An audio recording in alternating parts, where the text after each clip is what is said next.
আষাঢ় শ্রাবণ মাসে যখন ভারী বর্ষা হয়, তখন আমন ধানের ক্ষেতে কিন্তু নতুন পানি ঢোকে। আর আইল গোড়া নিয়ে একটা বন্যা হয়, যাকে আমরা স্থানীয় ভাষায় বুড়ি বলি।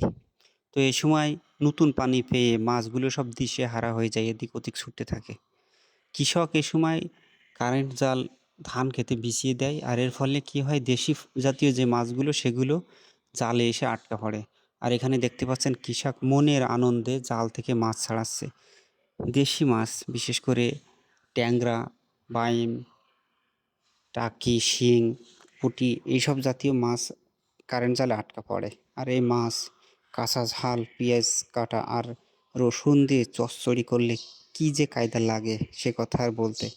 আর এরকম খাবার শুধু গ্রামগঞ্জের মানুষই খাইতে পারে। তো দর্শক শ্রোতা, ভিডিওটি দেখে ভালো লাগলে অবশ্যই লাইক, কমেন্ট, শেয়ার করবেন এবং আমাদের কিষান টিভি, কে টিভির পাশে থাকবেন। সবাই ভালো থাকবেন, সুস্থ থাকবেন। আল্লাহ হাফেজ।